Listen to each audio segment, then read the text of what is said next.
Hello and welcome to Arsenal Above All, episode 151.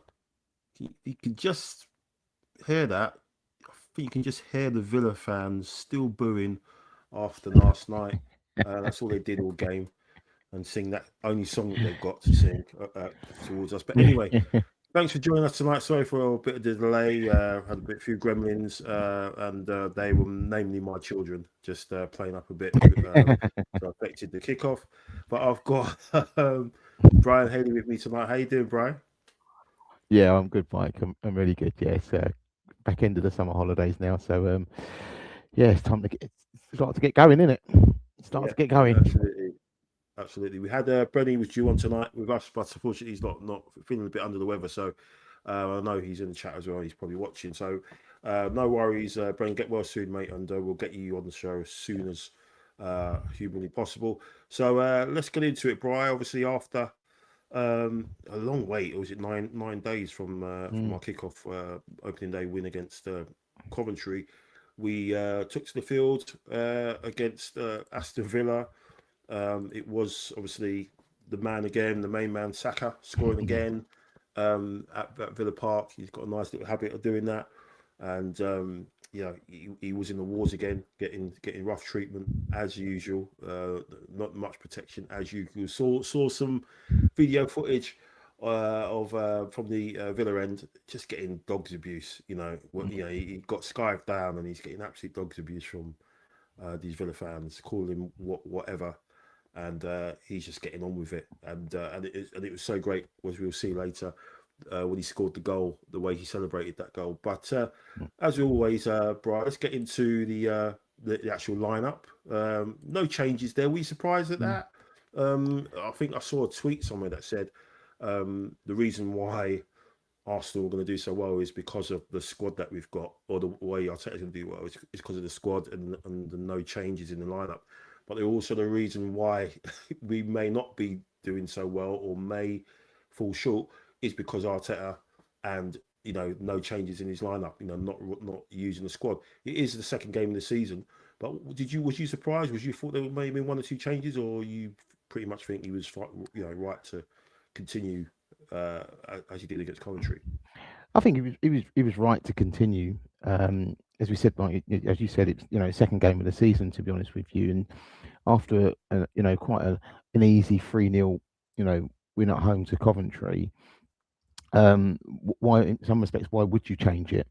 I think my inklings were going forward is more kind of in certain games away from home, how defensively that we generally would be.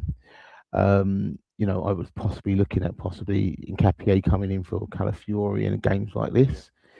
Um, but other than that, I generally thought he would go unchanged. I think the 11 against Coventry warranted it.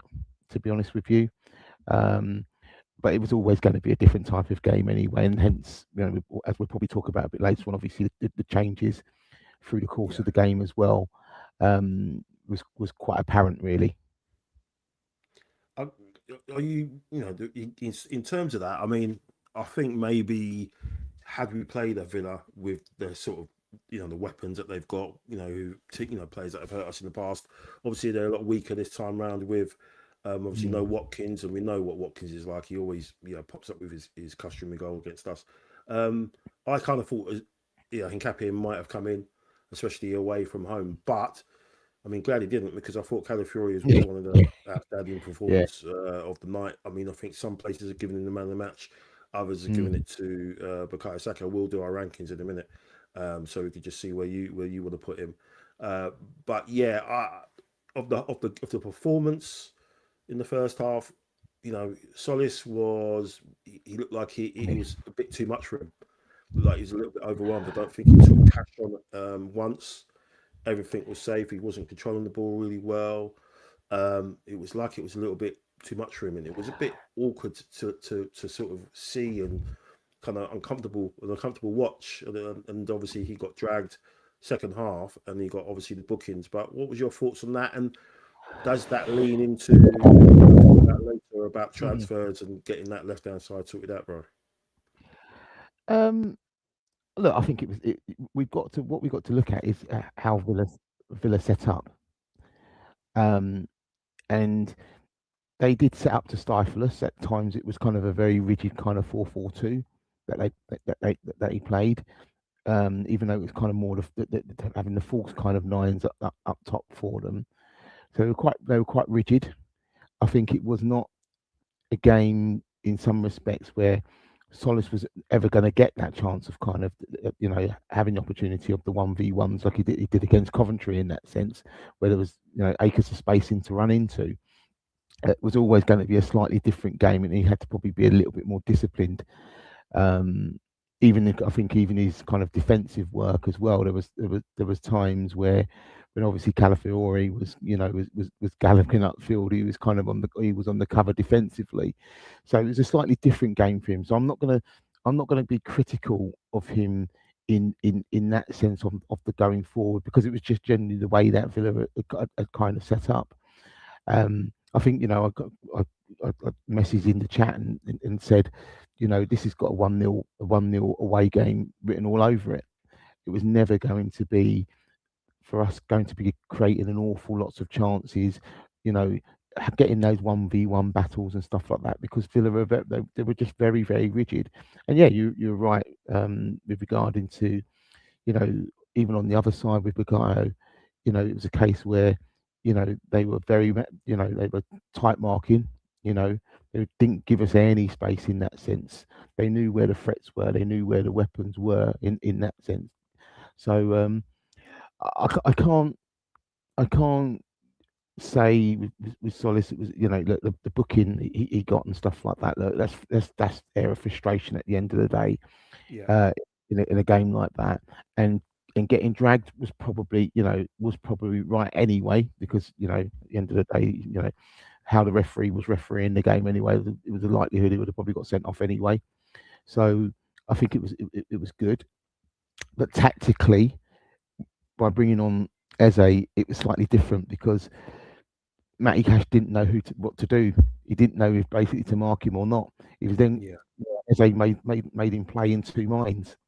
So the tactical switch there was probably helped a little bit by the booking yeah. and the difference in the two players in a game like that, where how Villa were effectively set up.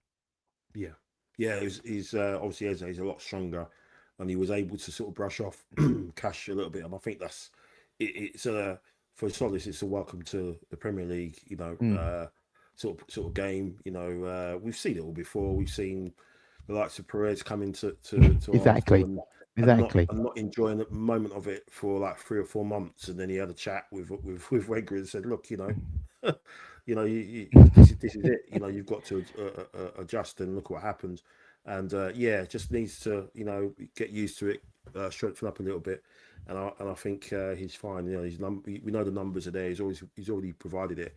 But yeah, it was just a bit of a not a disappointing. It's just a bit of a deflated of the balloon a little bit. Just seeing the way he sort of kind of let the game pass him by a bit and just seemed to not have the self belief, the confidence to try and make something happen against someone like Cash, who we know what he's like. He's very aggressive. He likes to fly in a few times, which he did.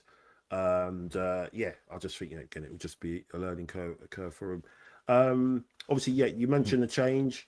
The one constant in that was Calafiori. Throughout that game, just the way that he kept on popping up. Could have got a penalty in the first half. Might have been a soft one, but he did get pushed over. I'm sure we'll see one of those given for other teams that haven't got a cannon on the chest. And obviously, as you said, Eze linked up really well with him. With that nice little pass. Was it Mosquera that passed to Eze? I can't remember if it was Eze or Gabriel, Mosquera or Gabriel that made the first pass to Eze. Then Eze played it into Calafiori. Yeah, it was Mosquera. But what all we've heard from pundits now is when Arsenal win now, it's but I wasn't entertained. It wasn't a great watch and everything like that. Not knowing that there's two teams that are trying to, in the conversation, it takes two to tango, and didn't see Villa really doing that much until we scored. Funny enough, and the game became a lot more open. But then, people, I saw, our friend Buglehor saying on Talksport this morning about how Arsenal are still relying on set pieces and stuff and taking their time to do this and stuff. And Martin Coleman said, yeah, well, talk to me about the goal, Gabby. Yeah. And he was like, well, what do you mean? He goes, yeah, well, you talk to me about a goal. Was that a set piece goal? He said no, but what was the goal like? Oh, it was a really good move, wasn't it? Yeah, and he just people just tripped themselves up, because it was a lovely goal. It was a lovely move. Great poacher's finish from Saka. Again, as we mentioned earlier, he was getting it all game. But what can you say about him stepping up? That's 2 in 2 for Saka. Lovely celebration as well, pointing at the badge, the goal patch, and tell him who we are and everything. That was great. But what was your thoughts on that second half and just how we stepped it up a little bit? And were you kind of concerned at any point in after we took the lead? Because some people have been saying, "Oh, I was quite comfortable." Obviously the stats show that no shots on target from them. They've not had a shot on target all season so far. Obviously 2 games in. But yeah, what was your thoughts on just Saka stepping up again and just how we saw it out? And with the quality that we had to come off and close the game down. Look, I think he did what he does best. When we're getting in forward areas, as a winger coming inside, gambling as well, because that's effectively what it was. Realistically, that should have been a centre forward's goal. That shouldn't have been a winger coming off the wing to basically to finish it off. That should have been a Havertz or Gorkras in that kind of situation. That's what you want, someone around around the 6-yard box. So in that aspect, it was very much, it typifies him, doesn't it? Really, he's there for the moments, isn't he? He's there. He is ultimately there for our moments, and that was the moments and the celebration in itself. I think that for me is what shows where we are as a team now and as a squad now. Okay, I think the focus is effectively there. And I know we will come on and have conversations about the transfer market and so on at this moment, but what at this moment in time, and I think what I've said is that we've got a very, very we've got more stability than anybody else in that league at this moment in time. We know how to see out games, win games, and games like this. This is a typical game that 2 or 3 seasons ago we wouldn't have won. We'd have probably come away with a point. We might have even got beat in moments, but it was a game that I would say controlled for, I would say 80-85% of the game that we controlled. There was parts for me after the goal. I didn't like certain things which was happening. I think we looked a little bit sloppy at times. Yeah, We kind of gave them a little bit of a breath to come back into the game.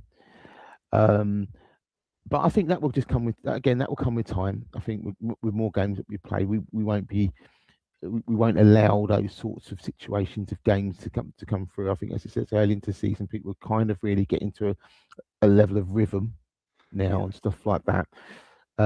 But that I think from the goal onwards, I wasn't necessarily saying that I was sitting on the edge of my seat thinking, oh my god. I was thinking there are certain things that we're not doing right here, and you know, come sort of November, December, January, we could get punished for. yeah, So we've yeah, got to start to think in games earlier on that we can't have those sorts of patterns in in games to happen. Um, and again, particularly against sides that are going to be quite dangerous, and we've got to look at, we'll probably talk about it a bit later on, but the fixture on Sunday. yeah. Yeah, we got a big one against the world champions, haven't we? Coming into town, so we see what that's about. Um, let's get into the rankings, Bright. The player rankings. Let's see what we're gonna do it. Take a turn. I go, then you go. I'll let you go first, and then we'll see how it pans out. Obviously, anyone in the chat, just if there's anything you disagree with, by all means, let us know. Um, I'm going to start with David Raya, and I just think, what else could you do? Had no shots and goal to deal with, but things he had to deal with, crosses and everything, pretty solid.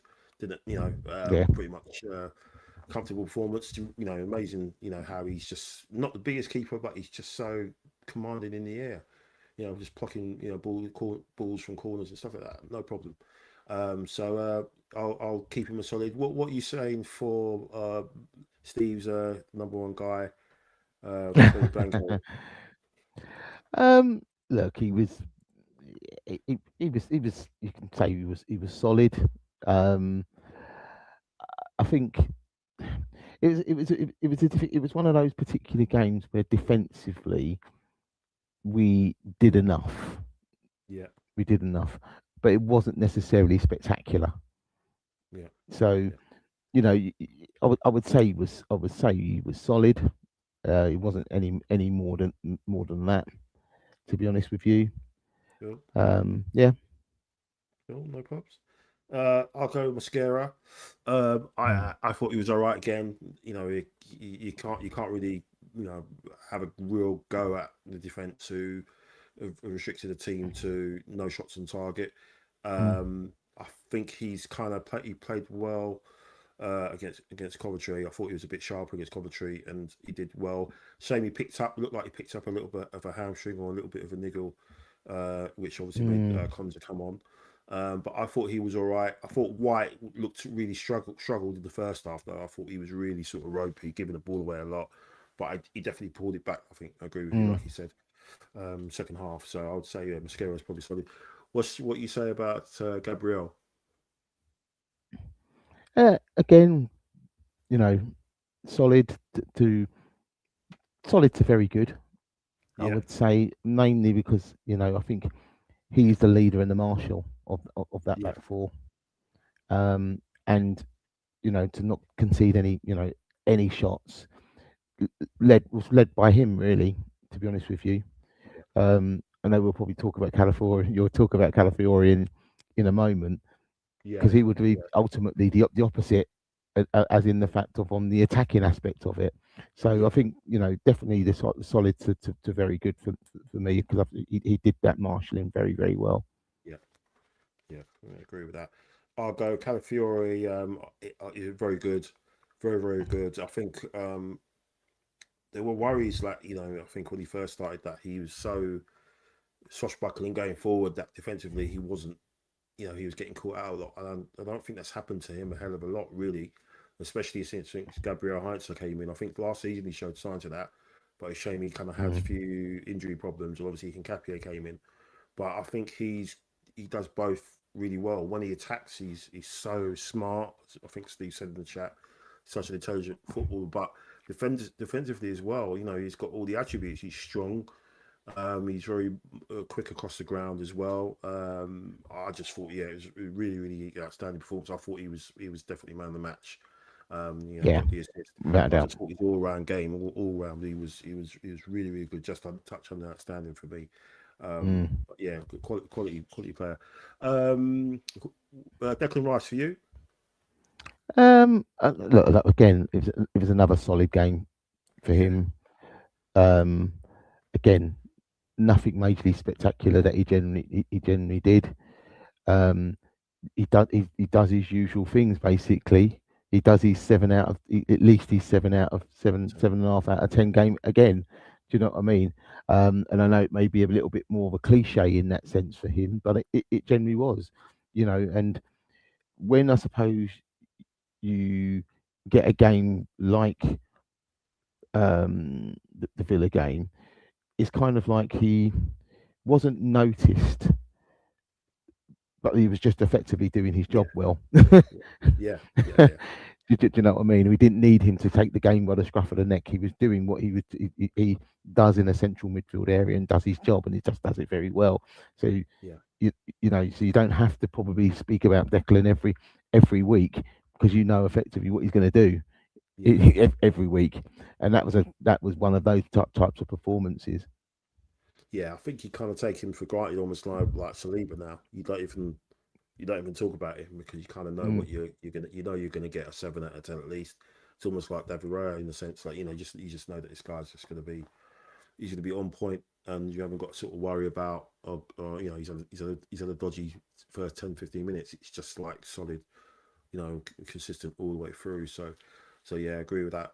Mike Odegaard's, I thought he tried to obviously make a lot of things happen. It was really good to see him getting a lot of the ball in high up in that right hand side, like mm, if you get what I mean, like close to yeah. Saka and that Ben White, rather than picking the ball up deep all the time. He did do it a couple of Mm, times, um, but I thought he's definitely on the trajectory upwards, in terms of his mm, performances. Um, he had a free kick which he went wide. I think he rushed that. He should have done better with that. Should have got it on target. So that's what I'm saying. He's just above average, I think, for me in terms of that. But I thought he did, okay, pretty much. I just mm, it's just good to see him fit. Obviously, he got substituted again, but it's good to he didn't look happy. I noticed he really didn't look happy coming off. mm, But it's just good that he's fit again, and he's just getting the ball up higher up. And I think with a certain individual, which we'll talk about later, coming on, two individuals actually coming on later, which we'll talk about mm, shortly. yeah. Um, I think they make such a difference in terms of their intelligence as well and their ability to pass the ball at the right moment and vertically as well.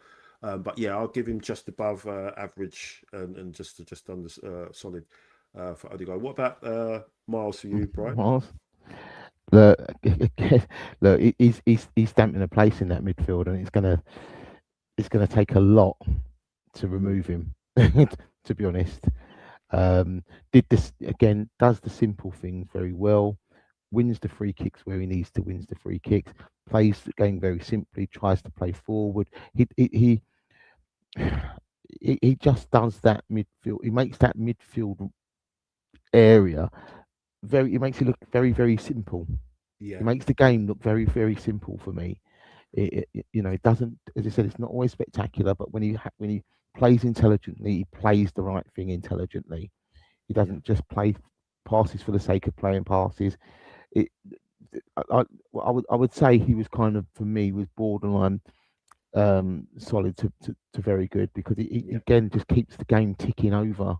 yeah, Um, and and, and he's more to me. He's just a bit more progressive.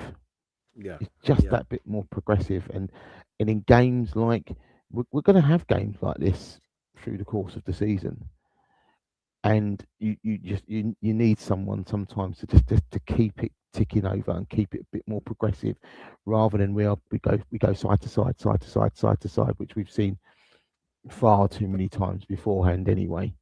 yeah, He's going to be hard to shift, Mike. yeah, I'm not going to lie. Um, and it will be a substandard performance, which will see him out of the side at this moment. And at the moment, I can't see that happening at the Yeah, minute. yeah. It's going to be interesting to see what he does, what Arteta does on Sunday. With Guimaraes coming back into the mix as well. Mm. Um, yeah, and yeah, there's again some rumours of Rice maybe not being 100% when he came off, but he's always like that, and then he's fine the next game. Mm. So yeah, be interested to see. But yeah, I agree. Really, really good. Again, and as you said, in a tough fixture, Villa Park is one of those stadiums, isn't it? We're Mm. already 3 points up on what we were last season. Obviously, we know we lost last season, didn't we? So we're already Mm. made 3 points back on that. And then obviously we've ticked Villa Park off. Obviously, you've got the likes of St James's Park, Anfield, Etihad. What do you call it? Toilet bowl. Places like that are going to be difficult places to go to. So we've ticked Mm. one of those off. So yeah, it was good to get those 3 points. Saka, I thought he's very good. I thought he took his goal well, made that run. He almost got one off the penalty.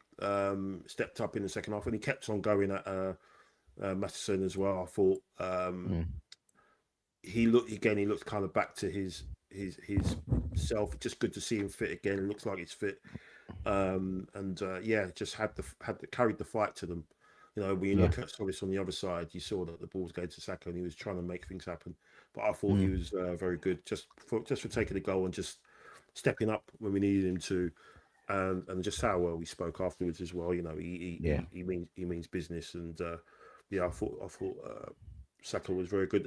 What's your take on Havertz? I mean, I'll go in and I'll just firstly say, if your career, I think Steve said in the chat, it's just interesting that it was a bit worrying that Yorkers didn't get any minutes at all again, 2 games in a row. Um, if Yorkers has put in that performance that he did yesterday, I think socials would have exploded because Mm. everyone's getting on Yorkers saying he's not a good footballer, blah blah blah. I thought he was really really bad, offside multiple times. Um, Missed that 1-on-1, even though it was offside. I still want to see that go in the back of the net. Mm. But sorry, I don't want to influence your decision, Brian. No, no, no, no, not at all, Mike. 'Cause to be fair, I was probably screaming at the TV at times when I watched it, and if it was Gorkrez, he would have been hooked, and that's as simple as it gets. He would have been hooked. So I'm not too sure what he needs to do. Yeah, yeah, um, and I think strangely in a game like last night, he probably would have been the better outball. yeah. He Especially would have after we been the took better. the lead, I thought. Yeah, Especially after we took the lead and they were starting to put it on, and then you yeah, could have just kind of knocked it into the corner, down the channels for him to run onto, which yeah, he likes to do. yeah, Because Havertz was out on his feet. He was yeah. he was he was knackered. He was flopping on the floor trying to win free Mm, kicks. And if again, if Yorkers had done that, people would have been throwing stuff at their TVs and stuff. But mm. yeah, just really, yeah, Yeah, yeah. Sorry, yeah. man. So as I think as in marks for him, I would he's very much borderline average to poor, and that sounds Yeah, it's not harsh in that yeah, sense. I think it's some people would have just actually said probably poor, but yeah, look, I think it was average to poor. He did, he won a few headers up there and stuff like that, and but you know, it didn't it didn't affect the game, and it didn't give us an outlet, no, and that was my criticism. I think when we need because just quickly go back with Bukayo Saka, I was critical of his defensive work in the first half yeah, because it looked like he was cheating a little bit, yeah, and when Deer was he was roaming around in that hole which was left, which hmm then put Ben White under a bit of pressure in there, which probably didn't help his performance in yeah, that sense. But in the second half, it was kind of the reverse. Once, particularly, I think even before the goal, and and then after the goal, I think Saka's defensive responsibilities, he was a bit more in check. Yeah, Um, but with going back to Kai Havertz, yeah, look,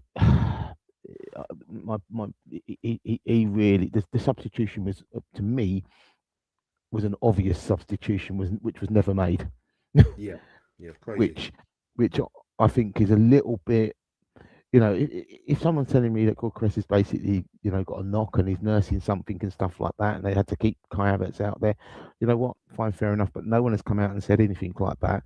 So what you've Yeah, done is ran him into the ground, not had an effect on the game, and have a striker sitting on the bench that could have actually given us an out ball and an alternative. yeah, Um, that seems a little bit strange to me. yeah. It's almost if I was kind of saying, thinking, well, is he keeping him on ice because he might have something to do with this? If there's something to do with Alvarez or him going elsewhere, so we can get him in. Um, and obviously, that doesn't seem like that's going to be the case tonight. So, is he doing that because there's this politics? People are saying there's this stuff about he didn't want him. Gyökeres, his main guy was always Havertz, and obviously Havertz was injured, and this is the way it would have ran anyway if Havertz had been fit, and Gyökeres would have just got whatever garbage time or whatever. Mm, Um, but you're right, for him to not give him any minutes at all um, is strange to me. It's a bit ruthless for me, especially when we're talking about already managing the minutes of these guys. mm, You got to remember that Havertz only came back towards the end of last season, and then obviously he's had the World Cup.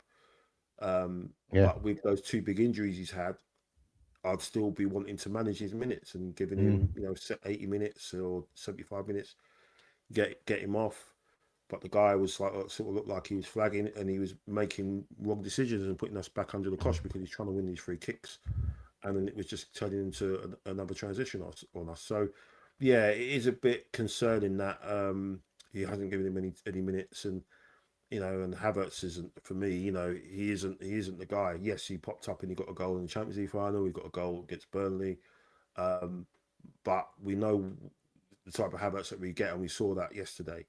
And yeah, we just got to pray that he stays fit because it seems like there's not going to be much alternative unless it's someone like putting Marino in a false line. mm. But yeah, I agree with with your ranking, and with Solis, again, not being harsh, but he was poor. There wasn't any sort of anything to his game to sort of say that he did anything well.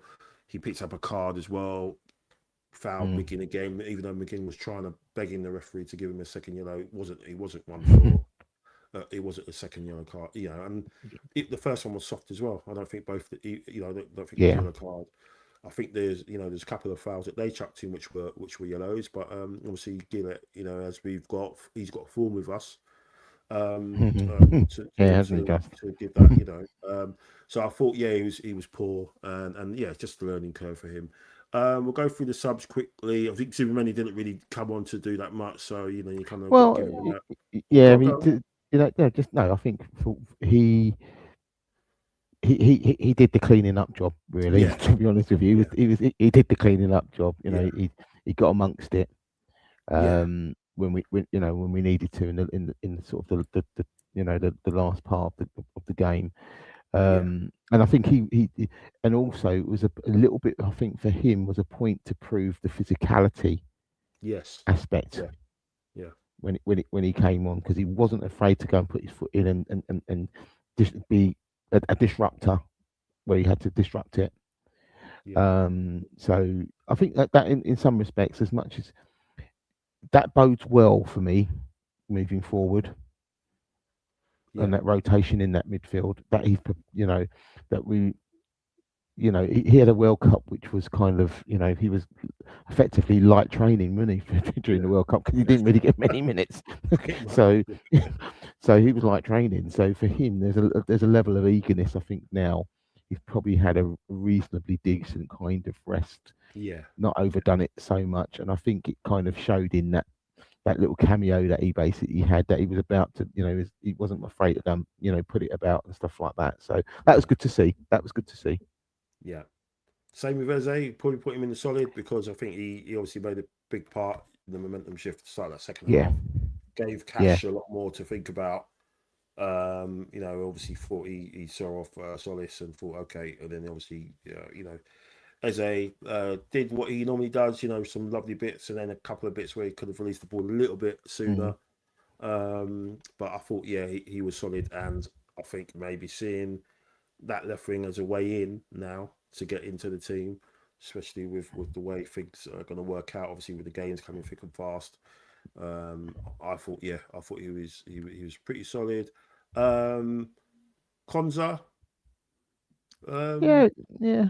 again, could be pretty much all solid, but came on, got a decent reception from most of the Villa fans, Mm, which was a surprise and mm. good to see. Didn't do anything wrong, did he? And he No. very very calm and composed on the ball, which is pretty much a reminder of what Saliba could do. Saliba does, I Yeah. should say.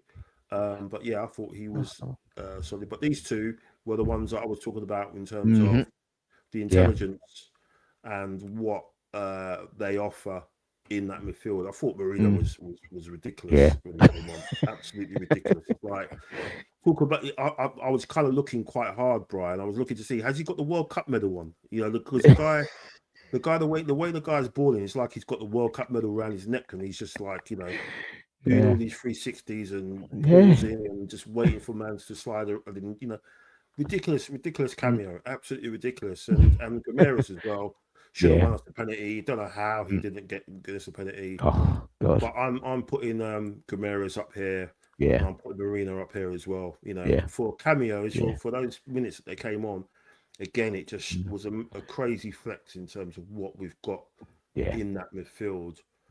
Um, you know, those guys, going forward, you just wish that we had some, you know, the final, the two pieces, the one on the left and the one up, Hmm. up front, really, that we couldn't fix it. Are you happy with that, or you No, think we? I'm very happy with that. Yeah, Marino was just something else. he he's 360 spins and he's buying free kicks here and there. It's just like yeah, you're absolutely right, Mike. He looked like a man that basically said, look, you know what, I've got that medal around my neck, mate. It's Yeah, and yeah, I'm going to actually show you that and a touch as well at the same yeah. time. Yeah, it was outstanding. Like played like a proper world champion. So, yeah, let's get on to the last bit, which is the transfer window. Obviously, transfer deadline day today, tonight. In an hour and a bit. It doesn't look like we're getting anybody in, but obviously we've seen Fabio Vieira leave today. He's gone to Hamburg. Gabriel Jesus, getting a nice move to Barcelona. Another Brazilian, going there, and another transfer from Arsenal to Barcelona. So that's another one we've given, but obviously kind of on our terms this time. Mm, But as a few are saying in the chat, Neil's with us. Thanks Neil, thanks Steve, thanks everyone in the chat. Um, some interesting questions. Why loan Ethan if we're not buying anybody? I believe we're now weak out front. We might need to say on Ethan loan a strange if we have not added to the front line. So we remember at the end of the when we lost the Champions League and the post game presser, which Arteta did, which mm, he's talking about what we need in the final third. We need better quality.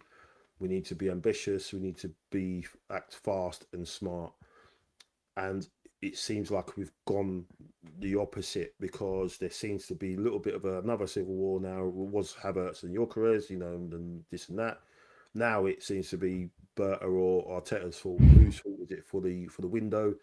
Berta's renowned for having this negotiation style, which is negotiating with multiple targets and then spinning plates and having, and letting the market sort of, do its thing, and then, you know, pull the trigger when we want. And the Hand of Arsenal has come out and said, done an essay on what's happened in the summer and said that we effectively agreed with Villa for Morgan Rogers. We agreed a fee, and then we just sat and waited.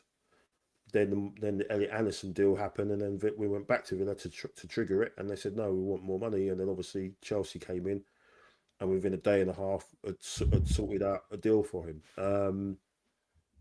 What's your thoughts on it, Brian? I mean, because I've heard that is the way Berta negotiates. He talks to multiple targets, and for me, it's kind of I've always thought that if you do that, if you talk to multiple targets, you kind of maybe can start rubbing people up the wrong way. Because do you want me or not, or do you want our player or not? Yeah.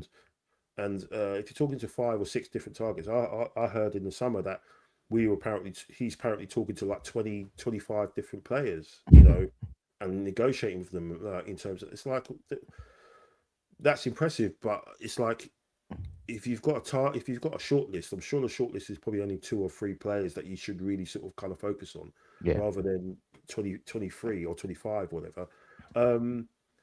I think that come the end of this, if we've not got addressed the left hand side, which it doesn't seem like we have or will, and we've lost 2 of those left wingers, obviously who served us well, helped us win the league in a sense.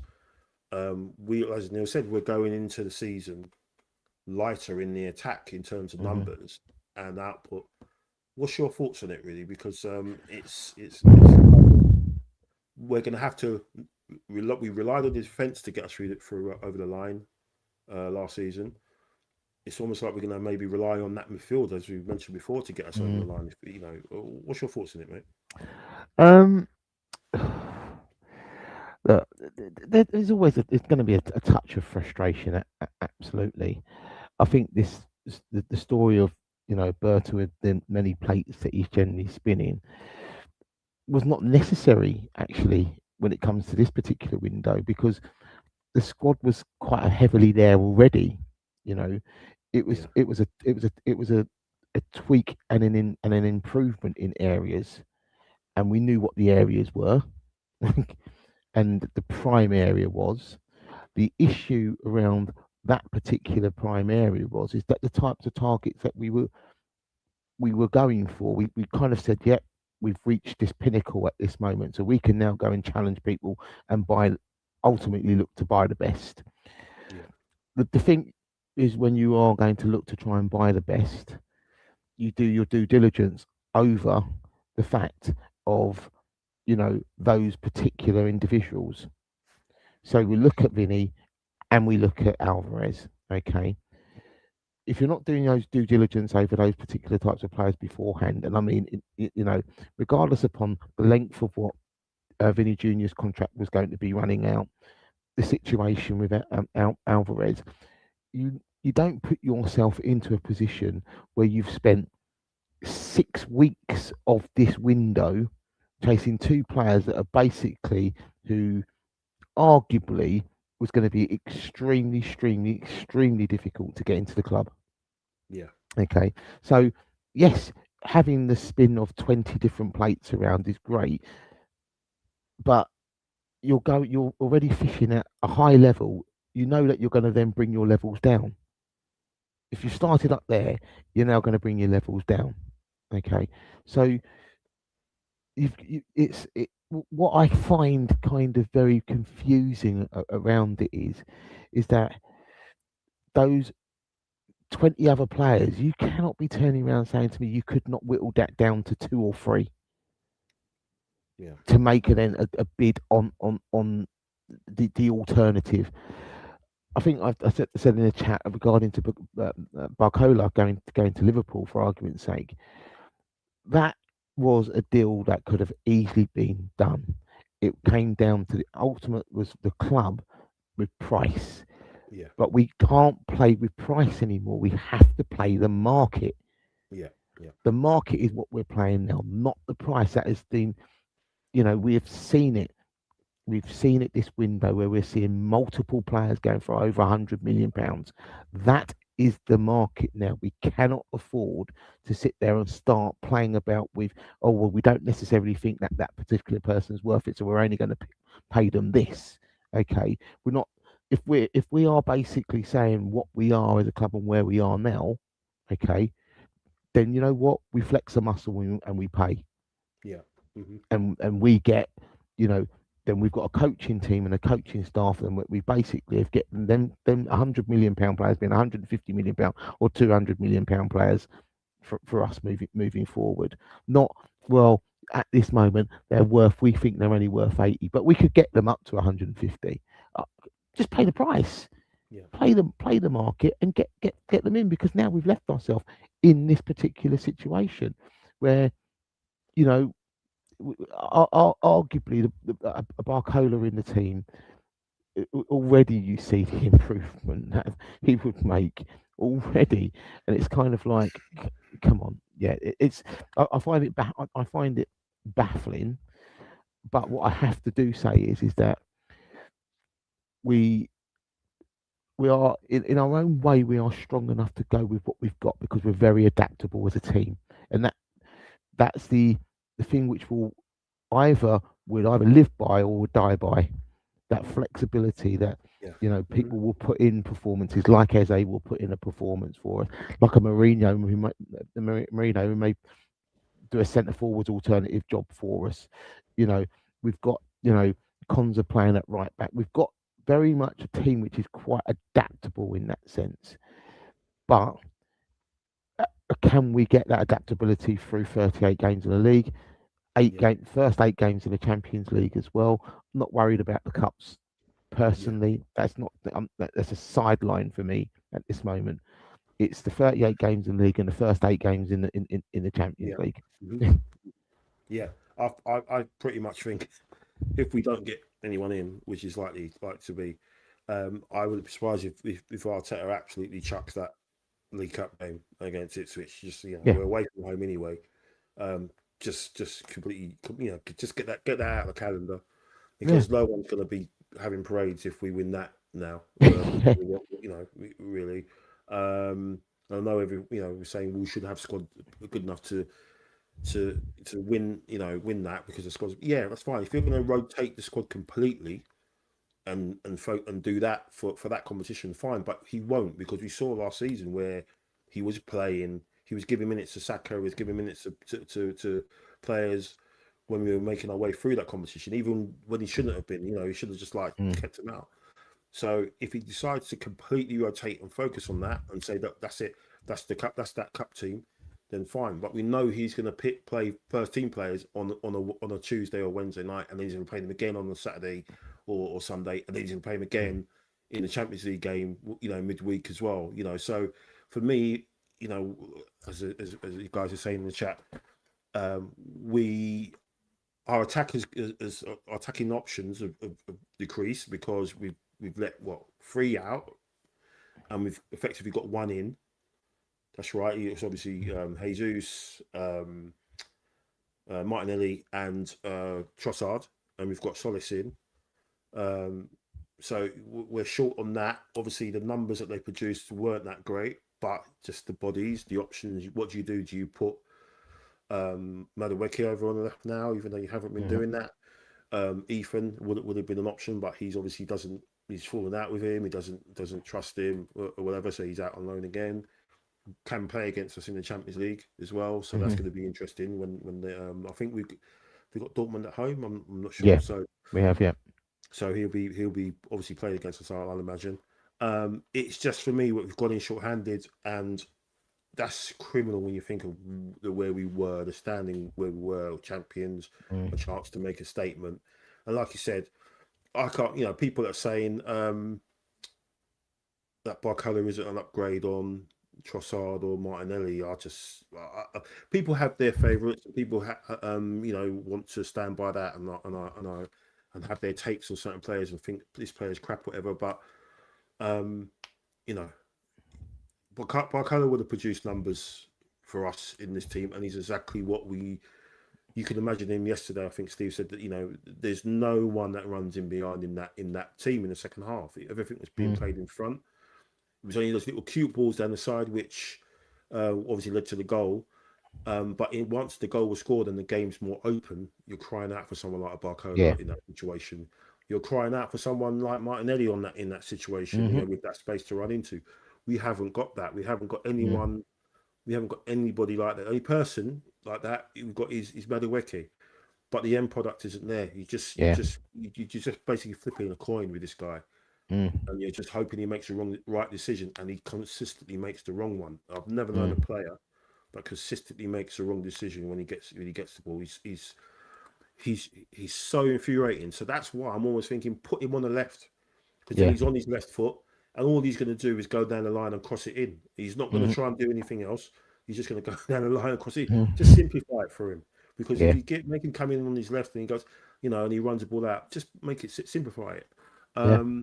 So he's going to have to step up, and we're going to have to rely on him. But yeah, it is frustrating, and I totally agree with what you're saying and everyone else, that this should have been the summer that we addressed that left hand side off the Mm. back of winning the league, and then a chance to going again with a strengthened attack. And we've not done that. We've actually made it not make made it worse, but made it harder for ourselves Mm.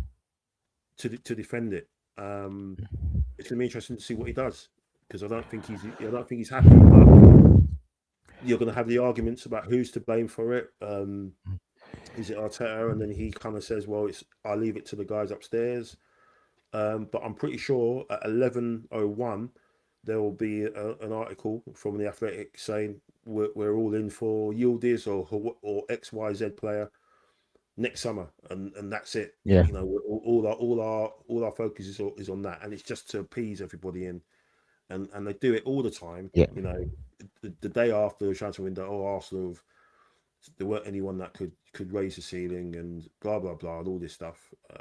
It's just frustrating, man, because I thought we were in a different sort of kind of place, a different era of Mm. a new era of winning, being acting as champions and getting what we wanted in the market. And I think what it boils down to is Berta, man. I don't think Berta's style of negotiation has worked. It just hasn't, because apparently Josh has been the one that's come in and got the Konza and the Grimeres deals over the line. It wasn't him, Mm. it was Josh, and that kind of says it all for me. So I Yeah. think the writing's on the wall for him. I think because I think even the sales have taken too long.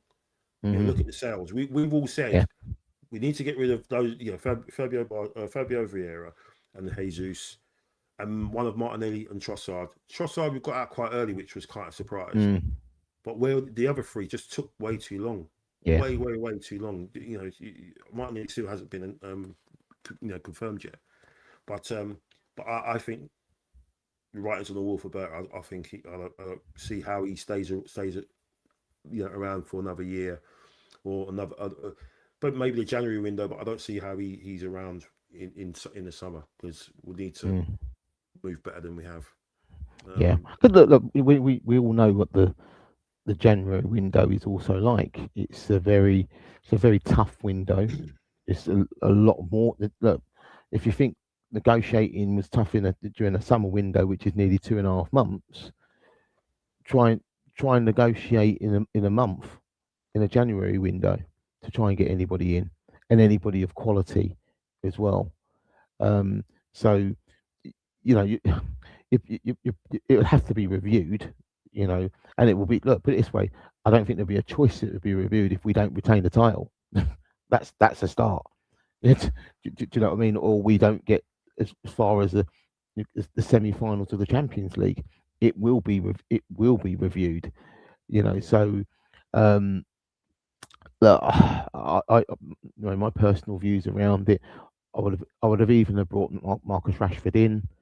Um, you know, paid effectively all of his wages basically for a loan for the year, if that was going to be the case. Um, look, we weren't going to pay Marcus Rashford 350 grand a week, because that's what Bukayo Saka was on a deal anyway, on a 2 or 3 year deal, make him the highest earner. That would never happen. But you'd pay that for a year's loan. Yeah, Do you know what I mean? yeah, Not even a case of review it. If it's not even a case of necessarily an obligation to buy if we didn't want to, but it's basically for him to play football at the end of the day, because he's now back at Manchester United. Yeah, to be honest with you, they've got Champions League football and stuff like that now, so Yeah, he may integrate himself back in there and integrate himself really well. I don't necessarily think he really wants to be there personally. I think he was obviously still pining for the Barcelona aspect of it, but I don't think he really wants to be back at Manchester United really. So we could have, you could have tempted him.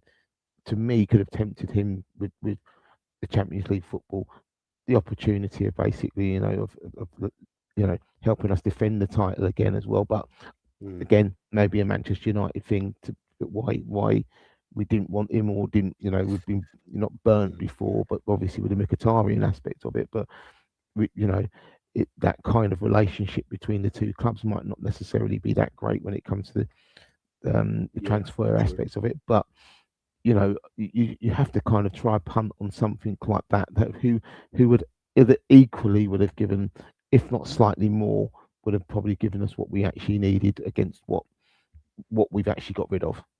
Yeah, yeah, I totally agree with that. It's just, everyone's putting up stuff about the amount of money that we've saved uh, a week now in terms of wages, but you know, I think Steve's mentioned earlier about going for the likes of Vinny and Alvarez, but Oh. there's not there's what do you do? Neil had this basically saying we're still winning the quad, even if we bought an attacker, it would have been unbeaten quad. Yeah. Yeah. Hope that's all right. And Steve said, no, getting Vinny and Alvarez, but yeah, to let them all go is short note. Short. So we don't spend. The only person I kind of want to see us linked with or go for is Krupri. It'd be Yeah. interesting to see if he's how he is when he gets back from his injury. But I know that there's a chance of him going to Tottenham. I think they were over him a bit, maybe because they spent on what they spent in their money on. Hopefully that just leaves maybe a pathway open for us. Liverpool have obviously got themselves sorted out. Now with Barcola, maybe they might be interested because they still kind of need someone on the right. I know they got Munoz as well, but he plays on the left, doesn't he? So yeah, I would like us to see Krupi because I think he's definitely someone that has got the X factor in that final third Mm. and can do something, and he's probably Premier League proven and he can play all across the front as well. So Mm. yeah, I just hope that we can do something in January, even though it's unlikely. But yeah, we're just going to wait now for the usual guff to come out from the Athletic and everyone else. But yeah, it's going to be interesting, man. Finally, what your thoughts on the Chelsea game? They've always got go into a bit of a frenzy when they play against us. This inferiority complex. They've won all these trophies, but they still want to be felt like respected and stuff like that, don't they? They keep saying they've won everything and stuff, but they'll know they're not us. They're not like us, are they? So, what's your Yeah. thoughts on that on Sunday? um, Look, to be honest with you, I'm glad we're playing them early. Yeah, good idea. Yeah, Um, I think because of their lack of European football this season, I think if we played them um, in sort of October as the first of the two games after Champions League exploits, I'm not too sure how we would be after that. But playing them third game in is actually, I think, is a benefit, and at home as well. Um, I think they are. Look, we can see what they're like going forward. There isn't a question about that. To me, when I have seen them, they look too easy in midfield. They get bypassed a little bit too easily for me. So they can be got at, and I think that's the main thing. I think that system of their 3-4-3, they're easy to get at through midfield. I think they are kind of going to be one of these sides who are going to be very much reliant on their front three to get them out of games, get them out of jail in games. And that's just my view. I think if they come up against very stiff defensive teams as like ourselves, and nullify that front three. I think our midfield will kind of probably run a little bit right and go through the lines got a little bit more easily, and through to their back four or back three, should we say? Um, but they're going to be dangerous. There isn't a question that, and we just got to be, extremely mindful defensively. It's always one of those ones where it's a bit cat and mouse when you're playing at home, particularly as well, because ultimately you want to force an issue in the game. Um, but it's the turnovers we've got to probably deal with. I think in that game, if we're going to keep possession, we keep possession well, and we play a lot more forward, because I think the turnovers are going to be really really key in those games. I know you've just potential team, formations up. Um, I just think we can get through the lines. I'm not. Lacroix is a decent defender, absolutely, but again, I'm not. And he'd be able to probably cope with Kai Havertz, but will he be able to cope with other movements? That's the thing. Yeah, And if the intricacies of when we're playing within those areas could be critical. But our back four have got to be, you know, they've just got to be aware of that front three, because it is a good front three. There isn't a question about that. There isn't a question about that, and I think we've got to respect that. We do have to respect it, but I do think we can get through their lines, and I think that'll be where the game will probably be won or lost. To be honest with you, Mike. yeah, it's going to be interesting. Obviously, they're playing. I think they played Gusto centre midfield, didn't they? Last game shown on here, and Mm, obviously they're looking like they're getting maybe one person in, Kone or Kamara. mm, Uh, Fernandez is off to City, mm, spending more money down there. So, yeah, it's going to be. We should. I just hope we put it on them and just show them levels. That Xabi Alonso. They've conceded 5 goals already, so they're not watertight. mm. Obviously, we know about the front three. I do rate Pedro, even though he's a bit of a bastard when he plays against us.